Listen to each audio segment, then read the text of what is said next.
Hello friends, মিঠুর পাকশালায় আপনাদের সবাইকে স্বাগত। আজ আমি পেঁয়াজ দিয়ে ভীষণই টেস্টি একটা রেস্টুরেন্ট স্টাইলে একটা তরকারির রেসিপি আপনাদের সাথে আমি শেয়ার করছি। এই জন্য আমি এখানে 300 গ্রাম পেঁয়াজ নিয়েছি। পেঁয়াজটার খোসা ছাড়িয়ে পরিষ্কার করে ধুয়ে নিয়েছি। এরপর পেঁয়াজের পিছনের দিকটাতে এইভাবে একটু করে কাট লাগিয়ে নেব। একটা ছুরির সাহায্যে এইভাবে একটু কাট লাগিয়ে নেব, তাহলে পেঁয়াজের মধ্যে সমস্ত তেল মশলা খুব ভালো মতো ঢুকে যাবে এবং এটা সেদ্ধও হয়ে যাবে তাড়াতাড়ি। দেখুন, এভাবে প্রত্যেকটা পেঁয়াজের পিছনের দিকটাতে এইভাবে একটু করে আমি ছুরির সাহায্যে কাট লাগিয়ে নিচ্ছি। প্রায় পেঁয়াজটার অর্ধেকটা পরিমাণ আমি কাট লাগিয়ে নেব। দেখুন, একটা দাগ দেখা যাচ্ছে। পেঁয়াজটার অর্ধেকটা পরিমাণে আমি কাট লাগিয়ে নিয়েছি প্রত্যেকটাতে। এরপর আমি এখানে মেজারিং কাপ মেপে 1 কাপ পরিমাণে টক দই নিয়েছি। এই রেসিপিটা বন্ধুরা আমি টক দই ও পেঁয়াজ দিয়ে তৈরি করেছি। এটা ভীষণই টেস্টি একটা রেসিপি, আপনারা অবশ্যই এই রেসিপিটা ট্রাই করবেন। এটা রাত্রেবেলায় ডিনারে লুচি, রুটি, পরোটা সবের সাথেই খেতে দুর্দান্ত লাগে। তো দেখুন, আমি এখানে টক দইটা নেওয়ার পর একটু ভালো করে ফেটিয়ে নিচ্ছি। একটা হ্যান্ড মিক্সারের সাহায্যে খুব ভালো করে এটাকে ফেটিয়ে নিলাম।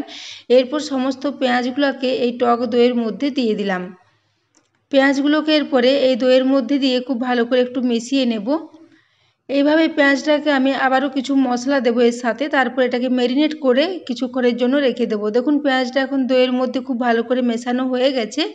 এরপর আমি প্রথমে এখানে স্বাদ মতো লবণ দিয়ে দিচ্ছি।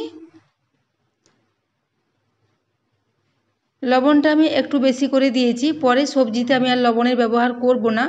তো এরপর আমি এখানে কাশ্মীরি লাল লঙ্কার গুঁড়ো দিয়ে দিলাম 1 চা চামচ পরিমাণে, ও এখানে 1/2 চা চামচ পরিমাণে একটু গরম মশলার গুঁড়ো দিয়ে দিলাম। এরপর এখানে 1/4 চা চামচ পরিমাণে একটু হলুদ গুঁড়ো দিয়ে দিলাম। এখানে আর কোনো মশলার ব্যবহার করব না। এই মশলাগুলো দিয়ে এই পেঁয়াজের সাথে খুব ভালোভাবে এটাকে মিশিয়ে নেব। এইভাবে পেঁয়াজটাকে যদি ম্যারিনেট করে রেখে দেওয়া হয় তাহলে এই রান্নাটার টেস্ট ভীষণই সুন্দর হয়। তো দেখুন, আমি সমস্ত কিছু দিয়ে এইভাবে নেড়ে চেড়ে খুব ভালো করে মিশিয়ে নিচ্ছি। তো বন্ধুরা, আমার আজকে ভীষণই টেস্টি একটা পেঁয়াজের রেসিপি আমি আপনাদের সাথে শেয়ার করেছি। এই রেসিপিটা যদি আপনাদের ভালো লাগে তাহলে চ্যানেলটি অবশ্যই সাবস্ক্রাইব করে আমার পাশে থাকবেন এবং পাশে থাকা বেল আইকনটি অবশ্যই প্রেস করে রাখবেন। তাহলে আমি যে কোনো নোটিফিকেশানে ছাড়ি না কেন তা সবার আগে আপনার কাছে পৌঁছে যাবে। তো দেখুন, এভাবে সমস্ত কিছু ম্যারিনেট করে আমি এটাকে ঢাকা দিয়ে 10 মিনিটের জন্য রেখে দিলাম। এদিকে আমি কিছু মশলা আবারও রেডি করে নেব। এই জন্য একটা হামালদিস্তা নিয়েছি, তাতে দু টুকরো পরিমাণে আদা নিয়েছি এবং 10 কোয়া মতো রসুন নিয়েছি। এই একই সাথে নিয়ে নিচ্ছি 1/2 চা চামচ পরিমাণে গোটা ধনে ও 1/2 চা চামচ পরিমাণে গোটা মৌরি। এরপর এগুলোকে দিয়ে হামালদিস্তায় করে একটু থেতো করে নেব। এগুলো বেটে নিলে খুব বেশি মিহি হয়ে যাবে, সেই জন্য হামালদিস্তায় একটু দানা দানা থাকবে, সেই অবস্থায় এগুলোকে আমি একটু এইভাবে করে নিচ্ছি। তো বন্ধুরা, আমার এই আজকের রেসিপিটা যদি আপনাদের ভালো লেগে থাকে তাহলে বন্ধুদের সাথে অবশ্যই একটু শেয়ারও করে দেবেন এবং রেসিপি পছন্দ হলে অবশ্যই একটা লাইক করে দেবেন। তো দেখুন, এইভাবে এটাকে আমি দানা দানা করে একটু থেতো করে নিয়েছি। এরপর এটাকে এখন একটা সাইডে রেখে দেব। এদিকে আমি এই রান্নায় ব্যবহারের জন্য কিছুটা পনির নিয়েছি। এখানে আমি 200 গ্রাম পরিমাণের পনির নিয়েছি। এখানে 300 গ্রামের পেঁয়াজের জন্য 200 গ্রাম পরিমাণে পেঁয়াজ, 300 গ্রাম পেঁয়াজের জন্য 200 গ্রাম পনির লাগবে। এখানে আমি পনিরটা দোকান থেকে কেনা পনির নিয়েছি। আপনারা চাইলে বাড়িতে ছানা তৈরি করেও এই পনিরটা এই সবজির মধ্যে ব্যবহার করতে পারেন। তো দেখুন, এইভাবে আমি পনিরটাকে একটা গ্রেটারের সাহায্যে এভাবে গ্রেট করে নেব। পনিরটাকে আমরা গোটা গোটা পিস করে দেব না, এইভাবে একটু গ্রেটারের সাহায্যে খুব ভালো করে গ্রেট করে নেব, তারপরেই পনিরটাকে ওই পেঁয়াজের সবজির মধ্যে অ্যাড করব। তো দেখুন, এইভাবে সমস্ত পনিরটাকে গ্রেটারের সাহায্যে খুব ভালোভাবে আমি গ্রেট করে নিলাম, যাতে এর মধ্যে আর কোনো মোটা দানা না থাকে। খুব ভালো করে এটাকে গ্রেট করে নিয়েছি। দেখুন, এদিকে পনিরটা গ্রেট করে এটাকেও সাইডে রেখে দেব। এরপর আমি মূল রান্নায় চলে যাব। এদিকে আমি একটা গ্যাসে আবারও কড়াই বসিয়ে দিয়েছি, তাতে 1 টেবিল চামচ পরিমাণে আমি ঘি নিয়েছি। এই রান্নাটা আমি ঘি দিয়ে করেছি। আপনারা চাইলে এটাকে সাদা তেল বা সর্ষের তেল দুটো দিয়েই করতে পারেন, কিন্তু ঘি দিয়ে করলে টেস্টটা ভীষণই সুন্দর হয়। এবং আমি এই সবজিটাকে পুরো রেস্টুরেন্ট স্টাইলে তৈরি করেছি। তো বন্ধুরা, এইভাবে যদি আপনারা সবজি তৈরি করেন পুরো রেস্টুরেন্টের স্বাদে এই রেসিপিটা তৈরি হয়ে যাবে। তো দেখুন, ঘি ভালো মতো গরম গরম হয়ে গেছে। এরপর এখানে আমি 1/4 চা চামচ পরিমাণে একটু কালো সর্ষে দিয়েছি এবং 1/2 চা চামচ পরিমাণে গোটা জিরে দিয়েছি। এদিকে একটা বড় সাইজের পেঁয়াজকে একটু কুচিয়ে নিয়েছিলাম, সেই বড় সাইজের পেঁয়াজটা এখানে দিয়ে দিলাম। এরপর ঘির মধ্যে দিয়ে পেঁয়াজটাকে খুব ভালো করে একটু ভেজে নেব।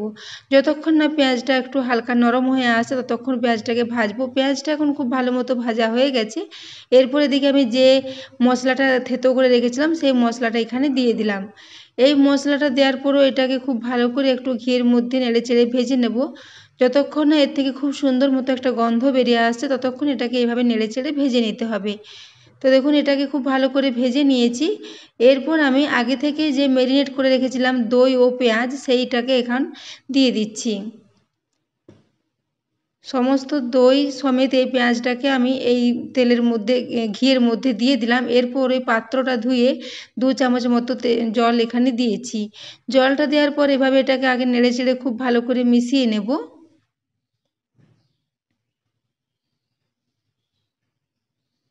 দেখুন সমস্ত কিছু দিয়ে খুব ভালো করে মিশিয়ে নিয়েছি।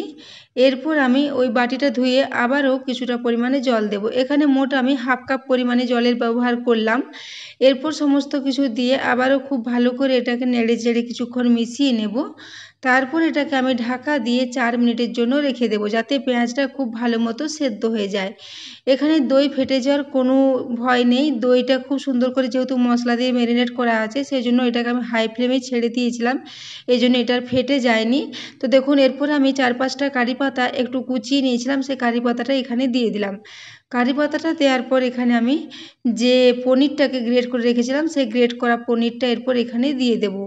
তো বন্ধুরা এইরকমভাবে যদি আপনারা এই রেসিপিটা বাড়িতে তৈরি করেন তো তাহলে আর রেস্টুরেন্ট যাওয়ার দরকার পড়বে না। রেস্টুরেন্ট স্টাইলে এই সবজিটা তৈরি হয়ে যাবে। ভীষণই স্বাদ হয় এটার। এটাকে আপনারা ভাত বা ফ্রাইড রাইসের সাথেও সার্ভ করতে পারেন, সেক্ষেত্রেও এটা ভীষণই সুন্দর লাগবে।